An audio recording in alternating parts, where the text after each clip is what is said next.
capítulo 8, ele começa, o versículo 1, com aquela história muito conhecida de toda a igreja, daquela mulher que foi pega no flagrante, no pecado de adultério, e ela é levada até Jesus, não é? Para que Jesus julgue, para que Jesus emita ali o seu parecer, né? Isso vai até o versículo 11. No versículo 12, irmãos, o apóstolo João começa a relatar um momento que Jesus está no templo, né? Conversando, e essa conversa vai caminhar para uma discussão mais acalorada de Jesus com os judeus que não creem nele, que não o recebem, né, como filho de Deus. Eu quero ler apenas um trecho, porque o trecho é longo, mas eu quero ler do verso 12 com você até o versículo 20, para a gente ter um pouco de contexto, né? Mas a discussão de Jesus com esses homens continua. Discussão no sentido de que Jesus está apresentando a sua autoridade como Filho de Deus, e esses homens, esses judeus, não aceitam, eles questionam, eles desprezam Jesus o tempo inteiro. O verso 12 diz assim: de novo lhes falava Jesus, dizendo: eu sou a luz do mundo. Quem me segue não andará nas trevas, pelo contrário, terá a luz da vida. Então o verso 13 começa: então lhe objetaram os fariseus: tu dás testemunho de ti mesmo, logo o teu testemunho não é verdadeiro. Respondeu Jesus e disse-lhes: posto que eu testifico de mim mesmo, o meu testemunho é verdadeiro, porque sei de onde vim e para onde vou. Mas vós não sabeis de onde venho, nem para onde vou. Verso 15: vós julgais segundo a carne, eu a ninguém julgo. Se eu julgo, o meu juízo é verdadeiro, porque não sou eu só, porém eu e aquele que me enviou. Também na vossa lei está escrito que o testemunho de duas pessoas é verdadeiro. Eu testifico de mim mesmo, e o Pai que me enviou também testifica de mim. Verso 19: então eles lhe perguntaram: onde está teu pai? E respondeu Jesus: não me conheceis a mim, nem a meu pai. Se conhecesseis a mim, também conheceríeis a meu pai. Proferiu ele estas palavras no lugar do gasofilácio. Quem sabe o que é o gasofilácio? Quem sabe, levanta a mão. Uma boa parte sabe, né? O gasofilácio era aquele recipiente onde se colocava as ofertas, né? Então Jesus está ali no espaço do templo, perto do gasofilácio, proferindo, conversando com esses homens, né?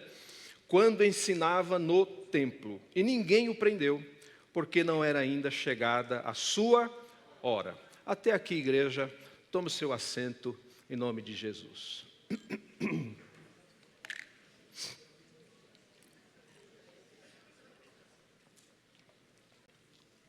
Meus irmãos e irmãs,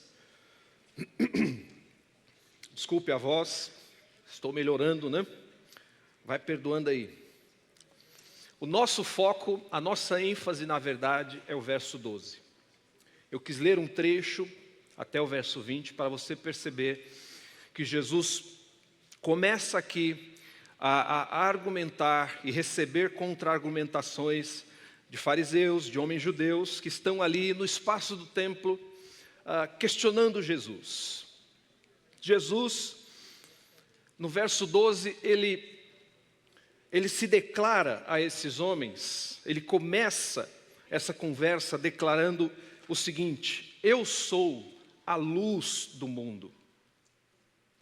Quem me segue não andará nas trevas, pelo contrário, terá a luz da vida. Eu quero recortar esse verso do texto, porque não vou expor esse texto. Muitas vezes na grande maioria das vezes, nós expomos o texto sagrado, mas eu quero destacar esse verso 12 colocar ele aqui e a partir dele traçar algumas meditações para o nosso coração nessa manhã. Obviamente que essas meditações estarão dentro do contexto, mas eu quero focar com esse verso, eu quero partir dele. O Senhor entregou uma palavra ao nosso coração a partir desse verso 12. Jesus declara: eu sou a luz do mundo. Quem me segue não andará nas trevas. Você percebe aqui luz e trevas. E ele diz, pelo contrário, quem me segue terá a luz da vida. Amém, igreja? Para começar a nossa meditação nessa manhã, eu convido você a pensar um pouco sobre a importância desse astro que está brilhando nessa manhã, o sol. Em Gênesis, capítulo 1, diz que o Senhor criou os dois luzeiros, um para iluminar o dia, o outro para iluminar a noite. O luzeiro, ou o que ia iluminar o dia era o sol, e o que ia iluminar a noite era a lua.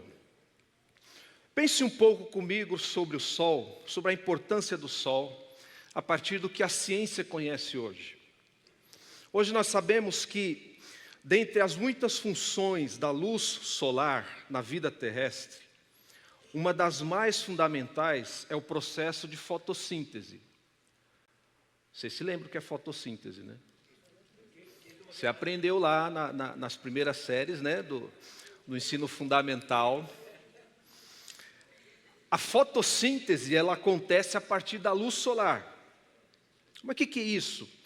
Aquele processo onde plantas, algas e muitas bactérias convertem a energia luminosa em energia química. Nesse processo, esses seres vivos, esses organismos geram açúcares que compõem a cadeia alimentar de plantas e animais. E como um subproduto, ainda liberam oxigênio para a respiração de grande parte dos seres vivos, incluindo aí os seres humanos.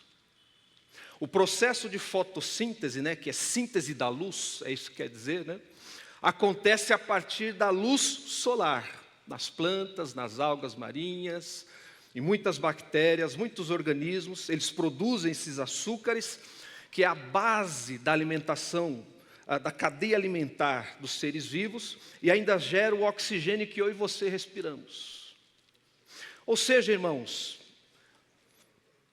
hoje, os cientistas são unânimes em dizer que sem o sol, sem a luz e o calor do sol, o planeta Terra seria um deserto congelado. Sem a exuberância de vida que há na Terra. Não sei se você já estudou, já viu algum documentário, algum estudo científico sobre o Sol. Mas hoje a ciência conhece isso. Há muitas funções, mas uma delas, das mais importantes, é possibilitar o processo de fotossíntese, que acontece a partir da luz solar batendo no solo das plantas, nas bactérias e por aí vai. Bem, onde eu quero chegar com isso? Analogamente, pensando em analogia, é isto o que Jesus é para o coração humano.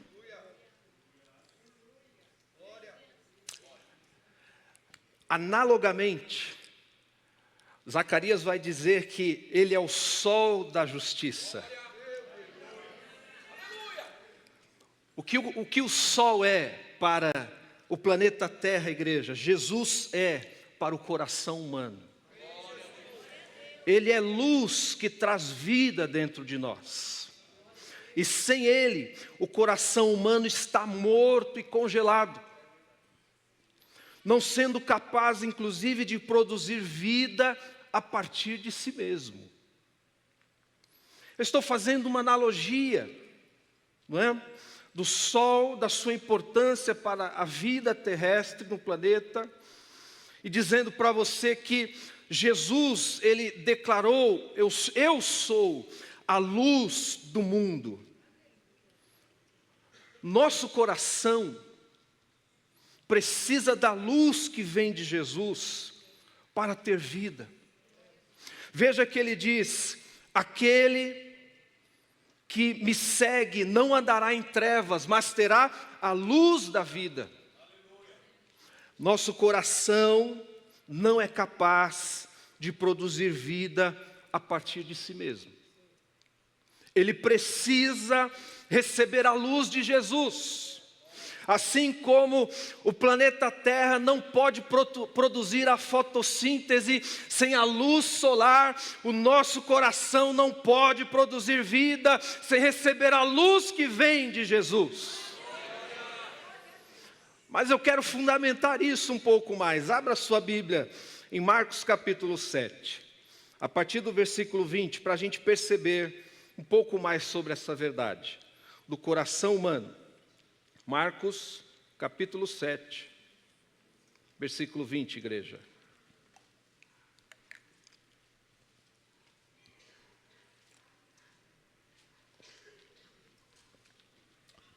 Esse é aquele clássico momento em que os fariseus questionam Jesus porque os seus discípulos comem sem lavar as mãos, e eles não estavam preocupados com bactérias nas mãos, mas era com um mero ritual de purificação externa.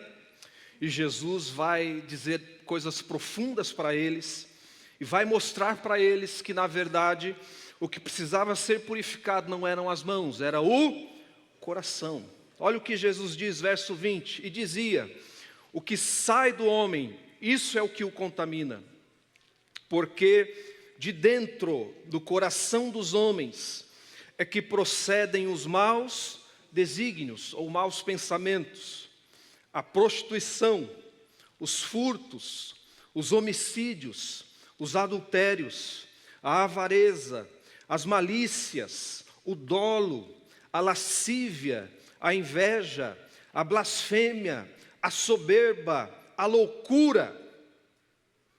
Verso 23, Jesus diz assim: ora, todos estes males vêm de dentro e contaminam o homem. Perceba, igreja, o coração humano não pode produzir vida a partir de si mesmo. Precisa receber a luz de Jesus. E essas palavras do Senhor Jesus nos ensinam que aqui, dentre as muitas lições, não é? Aqui está a razão do mundo ser como é.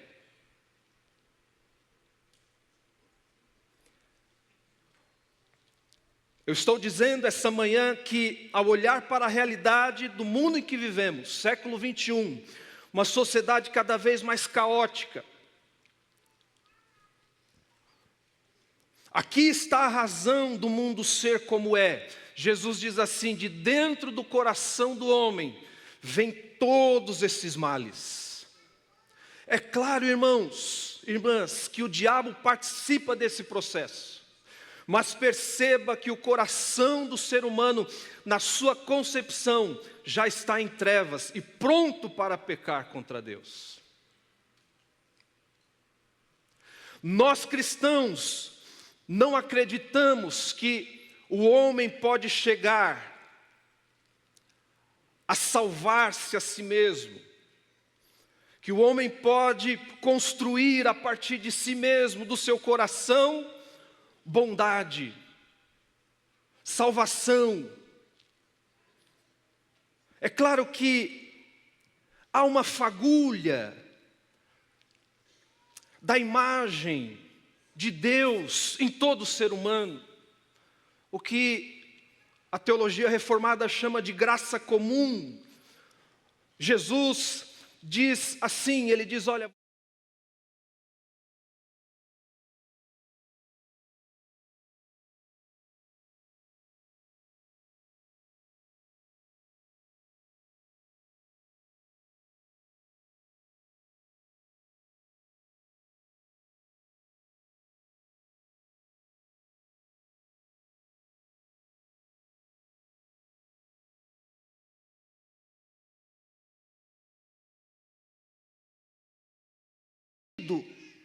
na sua concepção. E quando eu falo coração, eu estou falando da alma, da mente, dos pensamentos, dos sentimentos, das vontades. Perceba que o Cristo diz, é de dentro do coração do homem, dos seres humanos, que provém tudo isso que está aí no mundo que nós vemos.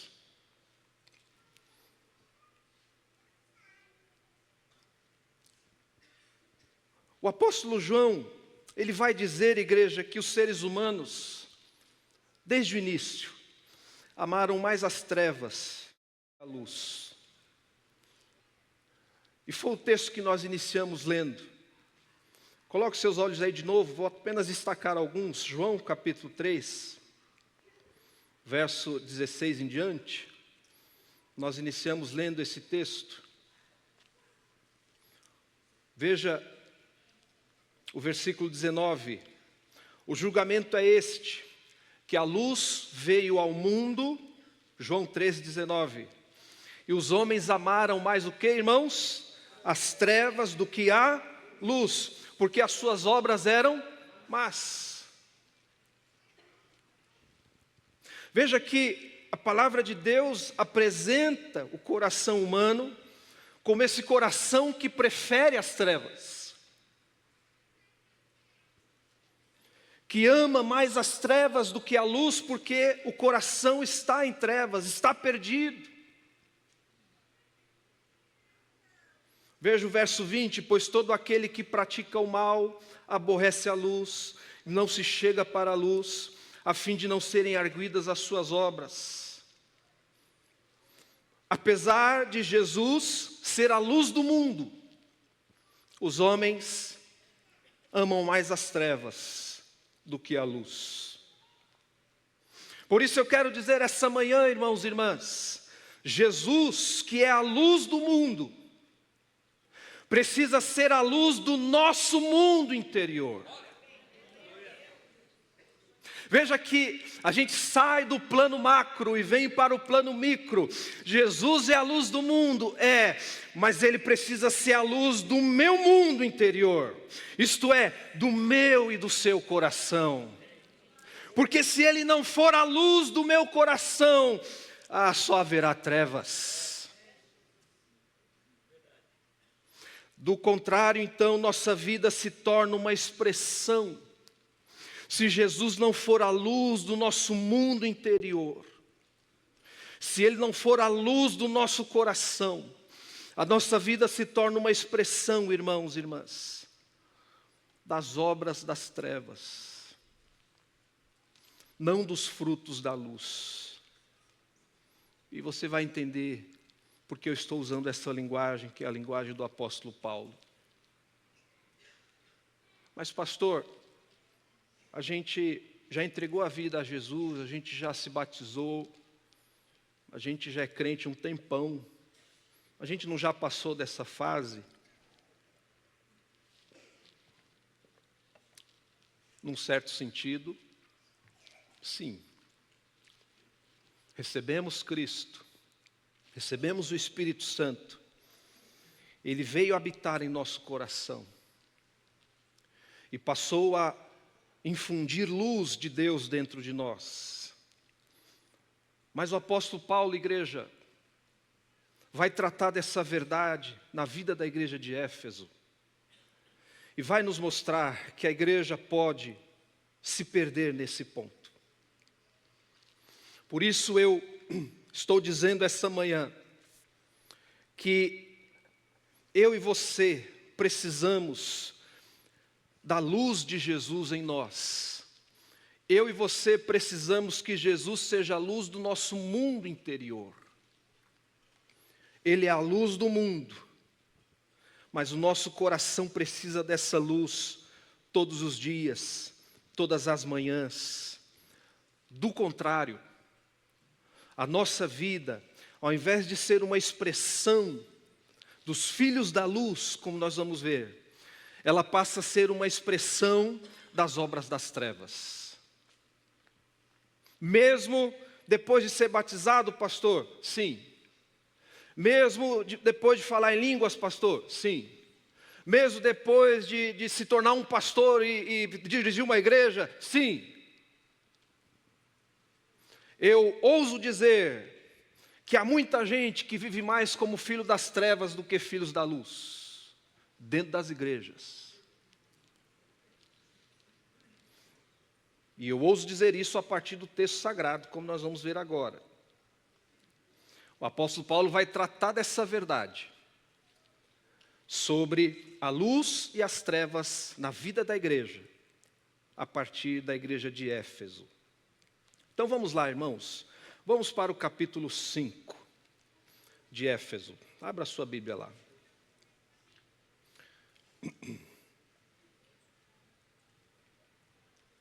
Efésios, capítulo 5, a partir do versículo 1. Nós vamos comentar apenas alguns versos, não todos.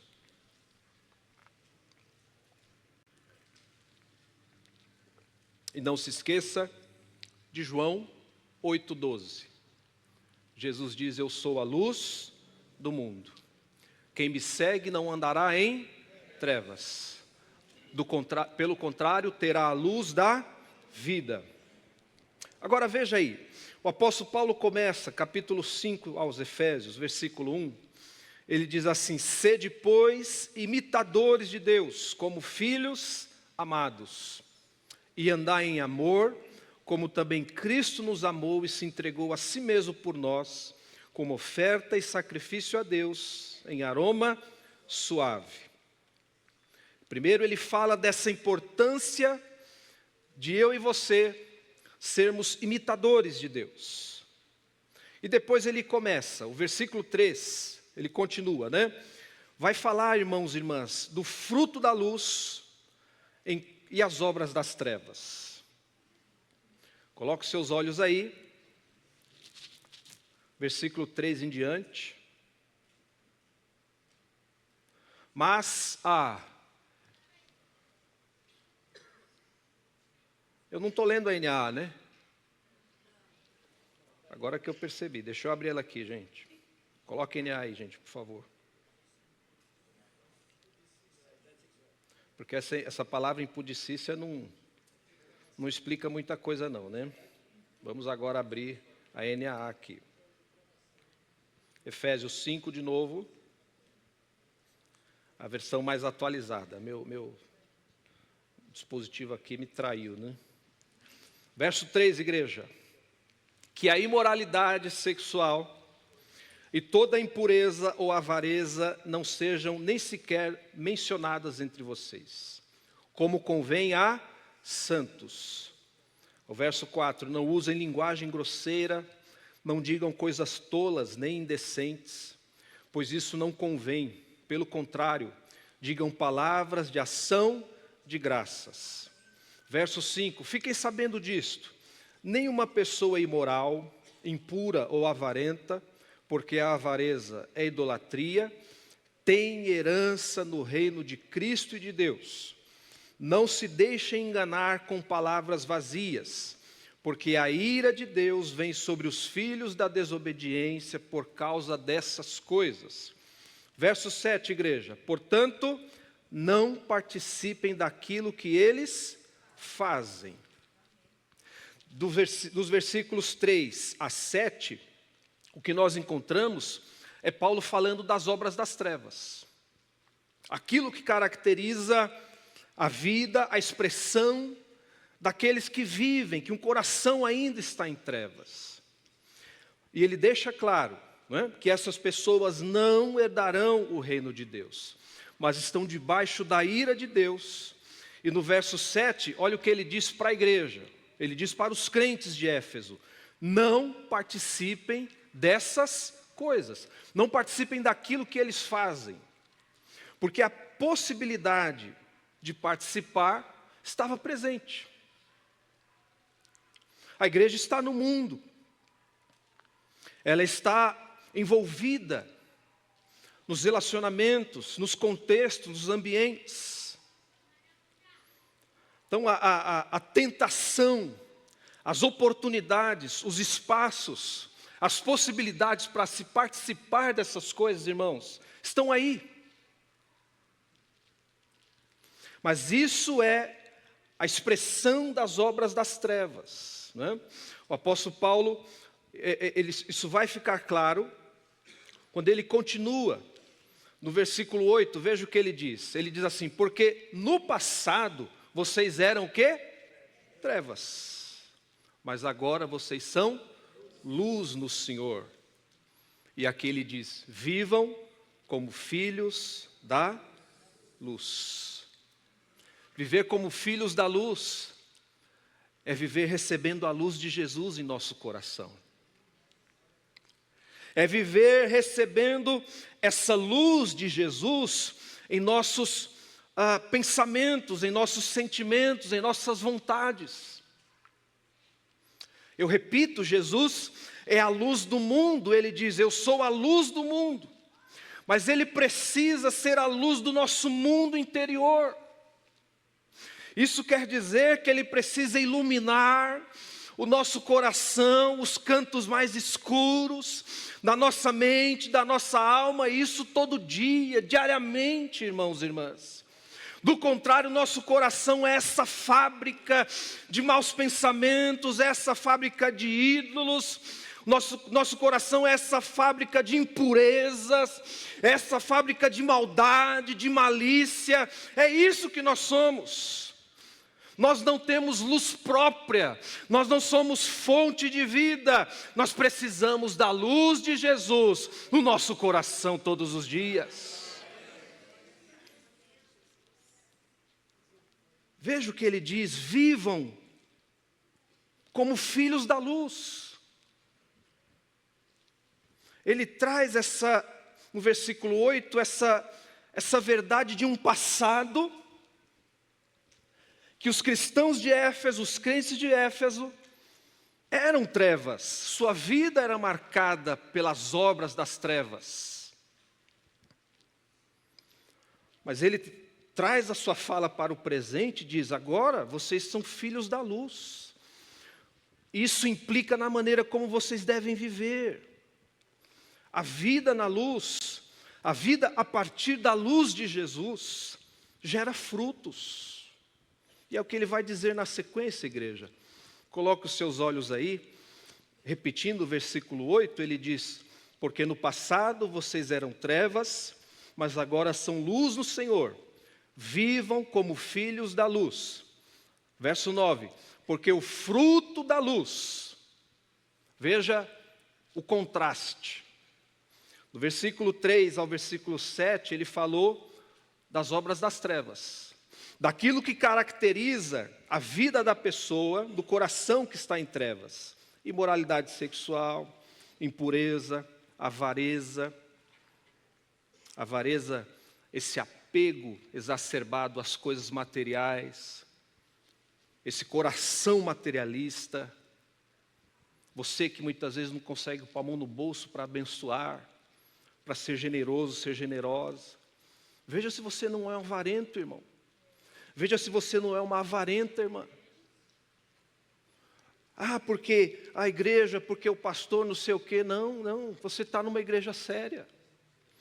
Você não pode olhar para a nossa igreja e julgá-la a partir do que você vê por aí. Caminhe conosco, conheça a nossa história. Veja a nossa vida. Pergunte para as pessoas. Pergunte para as famílias enlutadas o que essa igreja faz pelas famílias. Pergunte. Às vezes o problema, meu irmão, minha irmã, não é a igreja, não é o pastor, porque o pastor vai encorajar a igreja a ofertar, a abençoar, a ser generoso, porque a palavra de Deus ensina isso. E o pastor também aprende isso. Às vezes o problema é o seu coração. Você é um avarento, você é uma avarenta. Não consegue abençoar, não consegue estender as mãos para ninguém, para nada. Só pense em você mesmo. Isso não é fruto da luz. Isso é obra das trevas. Verso 4, Paulo diz: não usem linguagem grosseira, não digam coisas tolas nem indecentes, pois isso não convém. A gente tem uma classe de crente hoje que fala palavrão e acha que isso é legal.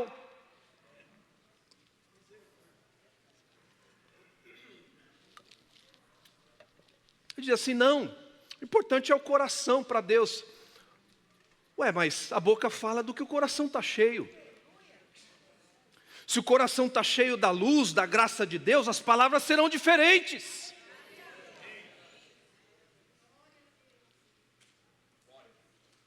Veja, irmãos e irmãs, Paulo diz assim, vivam como filhos da luz. Na empresa todo mundo fala, todo mundo faz, é esse negócio. Paulo diz assim, não participem das obras infrutíferas deles. Vocês foram chamados para viver a luz de Jesus Cristo. Veja, igreja, é muito distante dizer, Jesus é a luz do mundo, tá, ok, legal. É diferente dizer, Jesus é a luz do meu mundo interior. Ele é a luz do meu coração. Ele ilumina os meus pensamentos, as minhas vontades, os meus desejos. Ele está aqui. É diferente.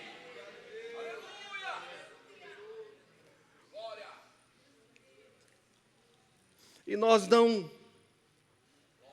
somos irmãos e irmãs legalistas, nós não caminhamos como fariseus fanáticos, santarrões ou coisa do tipo, não. Mas nós cremos que a vida na luz de Jesus é uma vida diferente.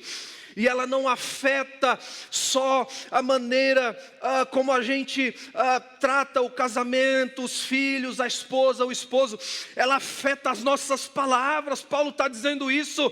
A vida na luz não é marcada por coisas indecentes, tolas. Pelo contrário, são palavras de ação de graças, palavras que abençoam, palavras de Deus no coração do homem. Eu e você precisamos da luz de Jesus dentro de nós, irmãos e irmãs. Senão nosso coração fica um negócio difícil demais. No verso 5 ele diz, nenhuma pessoa imoral, impura ou avarenta. Porque a avareza é idolatria, ou seja, o avarento ele idolatra as coisas materiais, o dinheiro, enfim. Essas pessoas que vivem assim, não têm herança no reino de Cristo e de Deus. E o verso 6, ele diz para a igreja de Éfeso, não se deixe enganar com palavras vazias dessas pessoas, porque a ira de Deus vem sobre os filhos da desobediência, por causa dessas coisas. Eu repito, irmãos, Paulo diz no verso 7, não participem daquilo que eles fazem. Se Paulo está dizendo isso, igreja, é porque haviam irmãos e irmãs que estavam participando das obras infrutíferas das trevas. E por que a gente vai pensar que em nosso meio não tem isso? É claro que tem. O Senhor está falando nessa manhã com você, comigo, com todos nós aqui. O que marca a sua vida, meu irmão, minha irmã, são os frutos da luz ou as obras das trevas? É por isso que nós não podemos conviver com pecados não confessados em nossa vida. É por isso que nós, como igreja, quando temos conhecimento de pecados na igreja, nós precisamos tratar, nós precisamos orar, nós precisamos pedir a graça de Deus, precisamos com verdade, com amor tratar as situações. Nós não podemos aceitar uma igreja em que as pessoas estão vivendo ali culto após culto, terça, quarta, quinta, domingo, culto após culto, e ao mesmo tempo a sua vida é uma expressão das obras das trevas. Não! A gente diz, Jesus é a luz do mundo, que legal, que bonito, mas Ele não é a luz do meu mundo interior. No meu mundo interior tem um monte de porcaria, de sujeira, os influencers que eu vejo, as coisas que eu acompanho, os filmes, os lugares, os ambientes, é todo esse lixo que faz parte do meu mundo interior, não a luz de Jesus.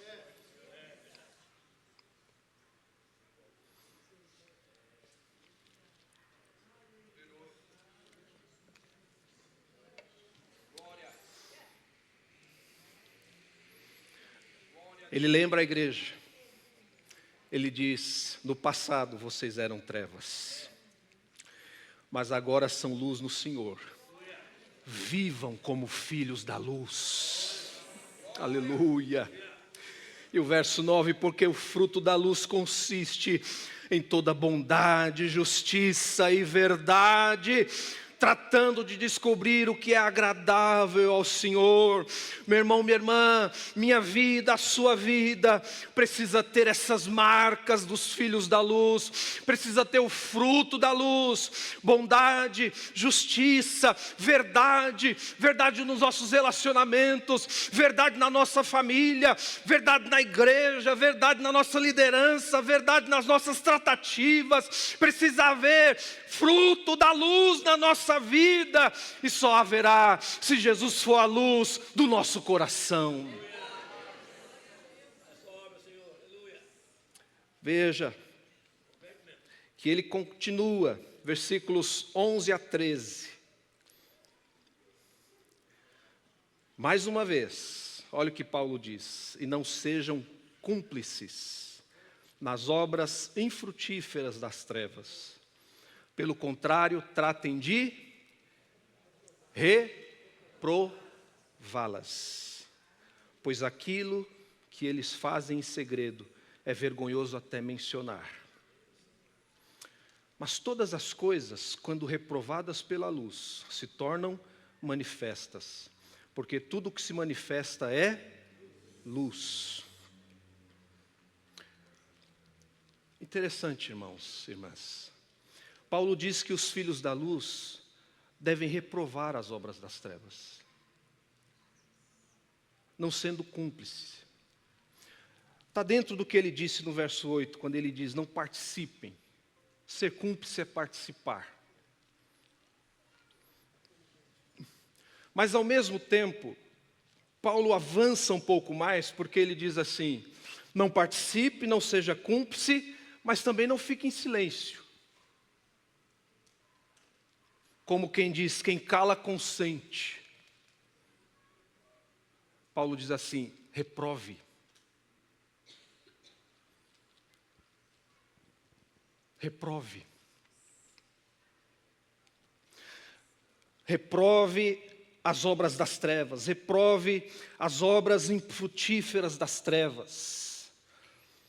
Ou seja, quando a luz de Jesus ilumina o nosso mundo interior, nós somos levados como igreja a não apenas não participar, não apenas não ser cúmplice, mas reprovar, dizer isso é errado. Não é dizer assim: eu não tenho nada a ver com a vida de ninguém, cada um, eu não fui chamado para julgar, eu não tenho nada a ver com isso, eu cuido da minha vida e tal. Ok, você tem que cuidar da sua vida, mas como igreja, você precisa reprovar as obras das trevas. E reprovar, muitas vezes falando, mas reprovar também com a sua vida, com a sua vida íntegra, com a sua vida santa diante de Deus. Declarar, abrir a boca e dizer o que você crê, o que você acredita, as suas convicções. Não ter covardia, medo de falar do que você crê no ambiente que você trabalha. Não ouvir o seu colega dizendo das aventuras dele fora do casamento e apenas ouvir aquilo e dizer: você não vale nada, não sei o quê. É dizer: isso está errado. Eu não vivo dessa maneira. Deus não fez as coisas assim. Eu e você fomos chamados, meu irmão, minha irmã, para viver na luz de Jesus. E viver nessa luz implica em não participar, não ser cúmplice, mas também reprovar. Não apenas ter uma posição neutra.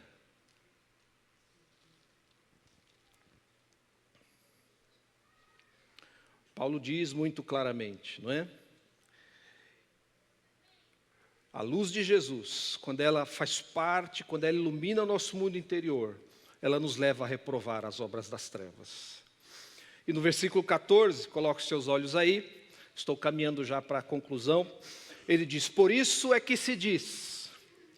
Nós não sabemos exatamente de onde ele tirou esse texto, mas a verdade, o princípio que está nesse texto, ele é bíblico. Ele diz: desperte você que está dormindo, levante-se dentre os mortos, e Cristo o iluminará. Paulo diz que alguns irmãos e irmãs estavam dormindo espiritualmente, como mortos, e precisavam despertar e vir para a luz de Cristo. Eu não sei como está a sua vida nessa noite, meu irmão, nessa manhã, meu irmão, minha irmã. Eu sei como está a minha. O que eu sei é que o Senhor manda essa palavra porque Ele quer tratar com a sua igreja. Eu não sou pregador de uma palavra só, gente. Um dia o Senhor vai me usar para falar aqui de graça, de bênção, de milagre. Outro dia o Senhor vai me usar para puxar a sua orelha e a minha orelha. Porque a palavra de Deus, ela é um conselho completo para a nossa vida. E nessa manhã, o Senhor está falando, tem gente que está dormindo. Tem gente que está entre os mortos espiritualmente. Não percebe, a sua vida não está sendo marcada mais pelos frutos da luz. A sua vida está marcada pelas obras das trevas. E o conselho do Espírito para você essa manhã é: desperta você que dorme, e Cristo te iluminará. A luz nele nessa manhã para derramar sobre a sua igreja. Glórias a Ele, palmas a Ele para sempre. Faça o exame do seu coração, da sua vida nessa manhã. Como eu devo fazer da minha. Se eu e você não entendemos isso nessa manhã, se essa palavra não está fazendo sentido nenhum na sua cabeça, talvez você seja um desses que está morto, dormindo. Mas o Espírito Santo quer despertar-nos nessa manhã, igreja. Desperta tu que dormes, levanta-te dentre os mortos, e Cristo te iluminará. É a luz dele, igreja. Quando ele lança a sua luz sobre o nosso coração, nós somos levantados para a glória do Senhor Jesus. Aleluia, aleluia. Verso 15 ele diz: portanto, mais uma vez, tenham cuidado com a maneira como vocês vivem. E vivam não como tolos, mas como sábios, aproveitando bem o tempo, porque os dias são maus. Por esta razão, verso 17, não sejam insensatos, mas procurem compreender qual é a vontade do Senhor.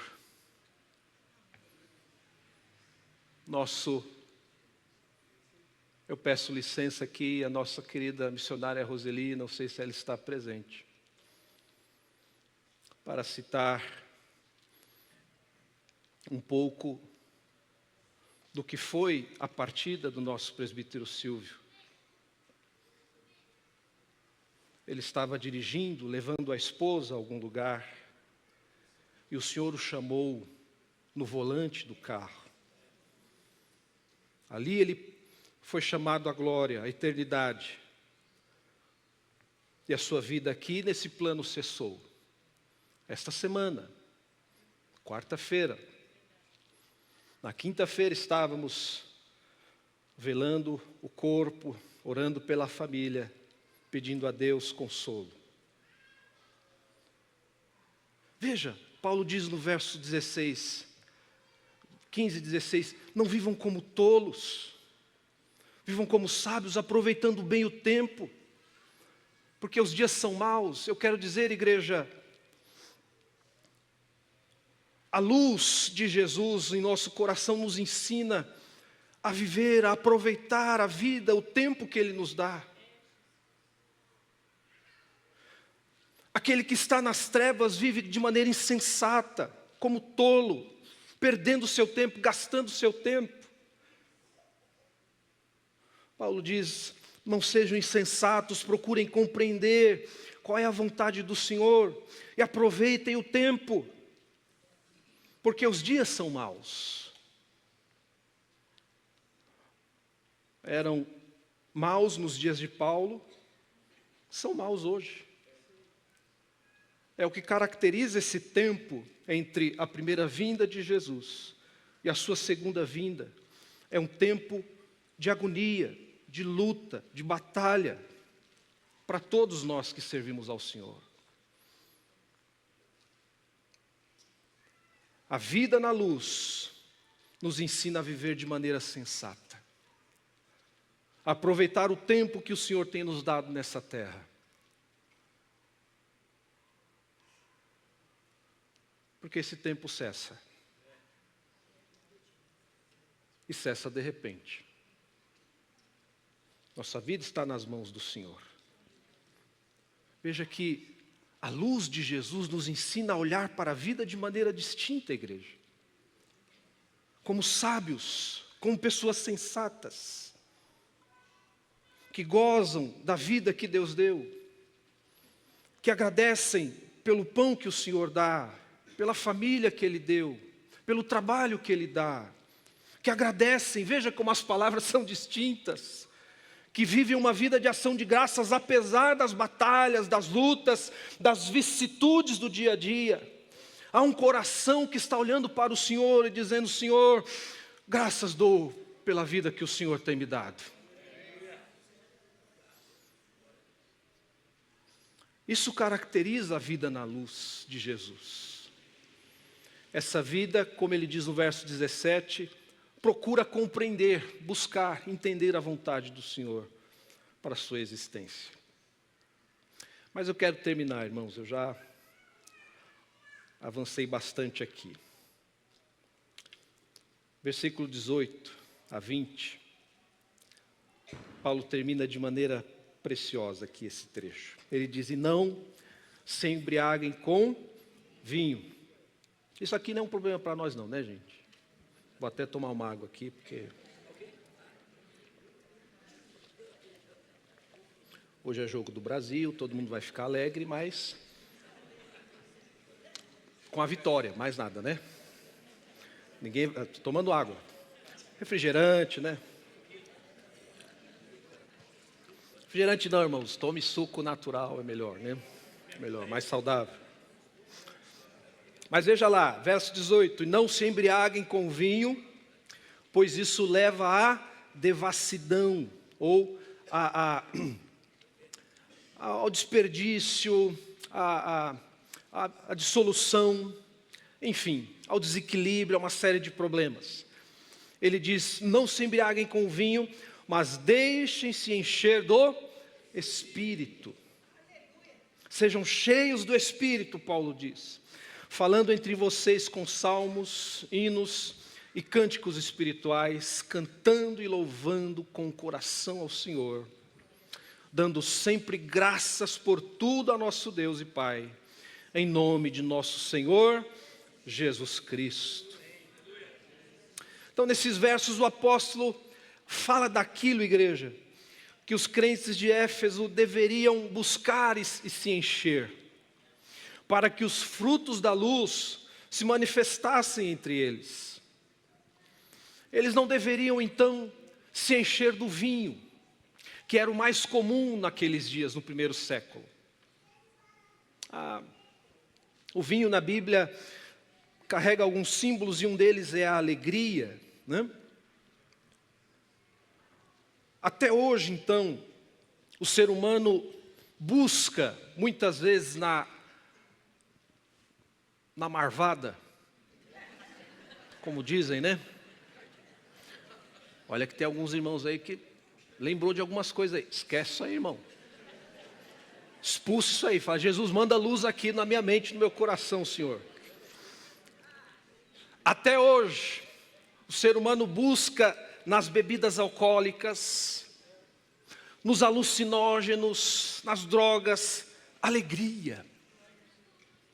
Não era diferente nos dias de Paulo. Era o vinho. Se buscava então obter alegria no vinho, na bebida, se enchendo disso.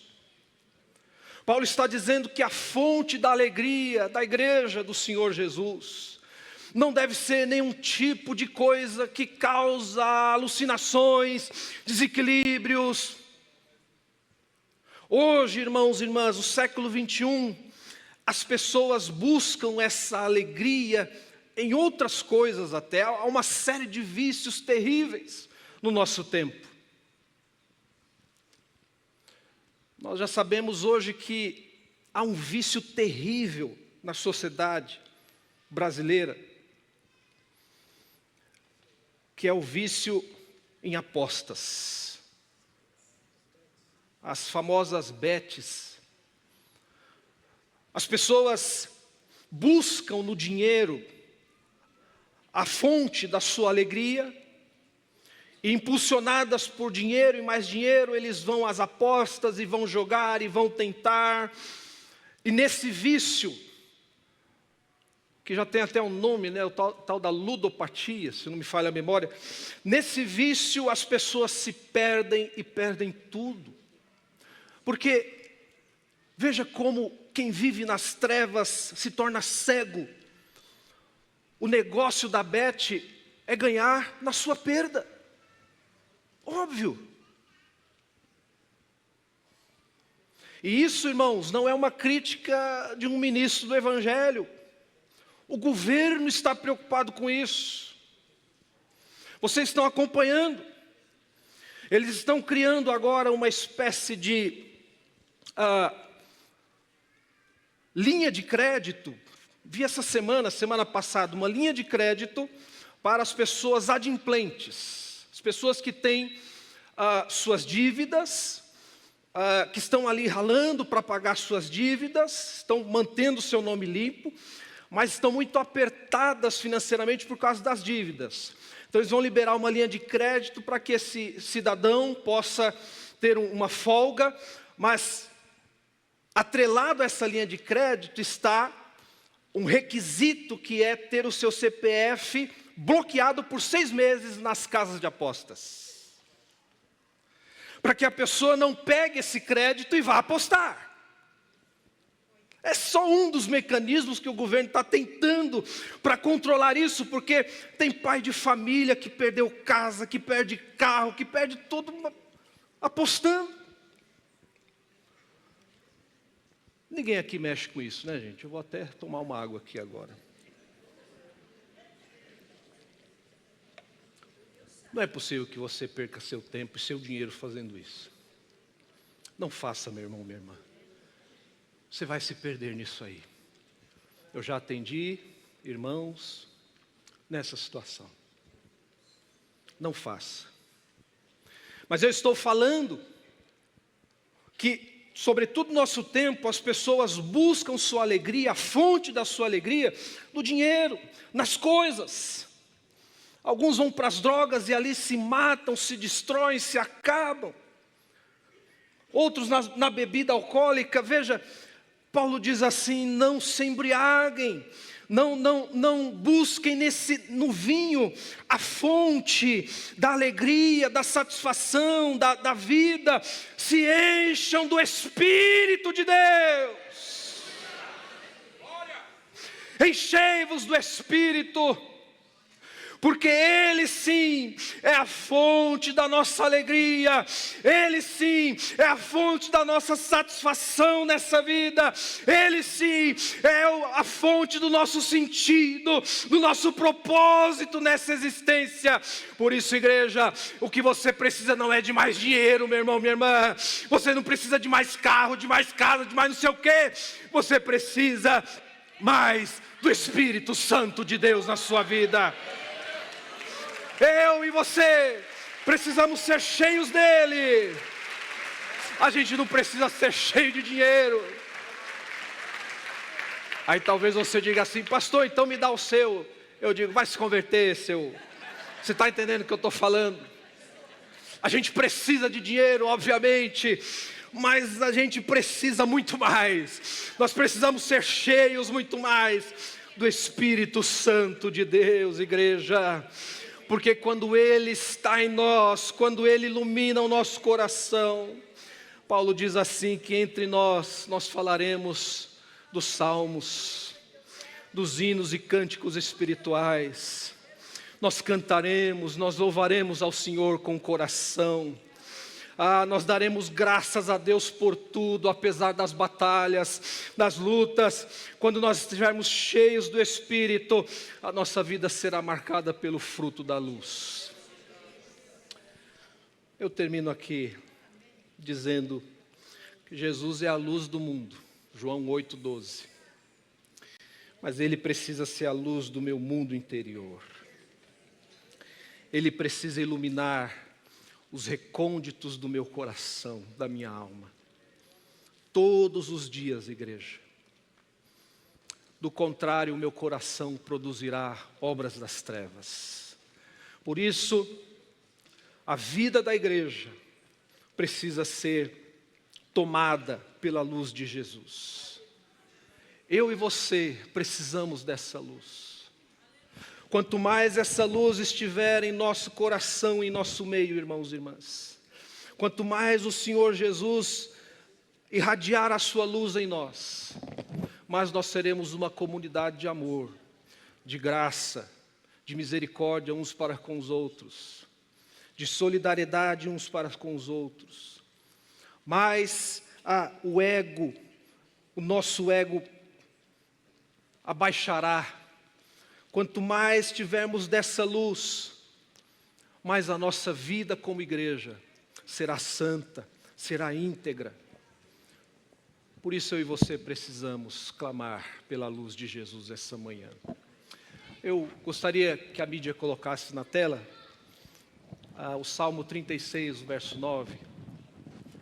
Apenas esse último verso, que fala mais uma vez que Ele é a fonte de toda a vida. Veja o Salmo 36, verso 9, o salmista diz assim: pois em Ti está a fonte da vida, na Tua luz vemos a luz.